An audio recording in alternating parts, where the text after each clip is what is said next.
27 साल बाद दिल्ली में बीजेपी का सत्ता का सूखा खत्म हो रहा है, यानी कहें तो चुनावी नहर में जो पानी आया है, बीजेपी के खेत हरे भरे दिखाई पड़ रहे हैं। देखिए, इस तरह के जब जनादेश आते हैं तो वो कुशासन किलर होते हैं और सुशासन विनर होते हैं। सुशासन को के खात्मे के लिए होते हैं और सुशासन की स्थापना के लिए होते हैं। मुझे जो दिखता है वो जो जंतर मंतर से झाड़ू की झांसा यात्रा शुरू हुई थी वो छूमंतर होती दिखाई पड़ रही है, क्योंकि आज की तारीख में जो लगातार कुशासन के ज़रिए, कन्फ्यूज़न के ज़रिए, करप्शन के ज़रिए अगर आपको ये लगता है कि आप जनता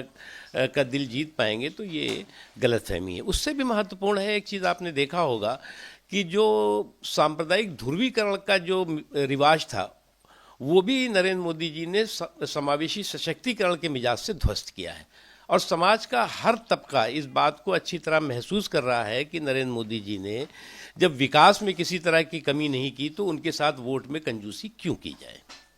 क्या कांग्रेस और आम आदमी पार्टी के बीच बढ़ती दूरियां उसने बीजेपी के उम्मीदवारों को फायदा पहुंचाया? देखो, एक चीज़ में देखो, ये जुगाड़ का जमघट जनादेश के पनघट से पहले ही चारों खाने चित हो चुका है। अभी पहले यूपीए था, उसके बाद फिर ये इंडी अलायंस बन गया, और इंडी अलायंस जो है वो उसका पता नहीं कि कहाँ चला गया है।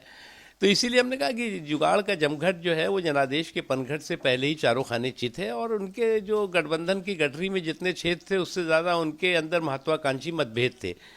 तो इसलिए छेद को रफू करने और मतभेद को रफू चक्कर करने में चुनाव भी निपटते जा रहा है और ये भी निपटते जा रहे हैं। तो इनके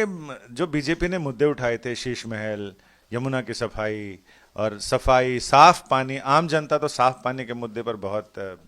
देखिए, भारतीय जनता पार्टी का सुशासन हमेशा मुद्दा रहा है, और आपको ध्यान होगा कि 2014 के बाद अगर आप देखें तो नरेंद्र मोदी जी के नेतृत्व में जितने भी विधानसभा के चुनाव हुए हैं, लगभग 65-70% चुनावों में भारतीय जनता पार्टी को जनता ने आशीर्वाद दिया है। दिल्ली में ज़रूर बहुत वर्षों तक जो है वो, जिसे आप लोग कहते हैं, सूखा रहा, लेकिन अब जो है वो अब ऊसर नहीं है, अब बंजर नहीं है, अब जो है उपजाऊ ज़मीन होगी दिल्ली। एक बड़ी चुनौती और आ सकती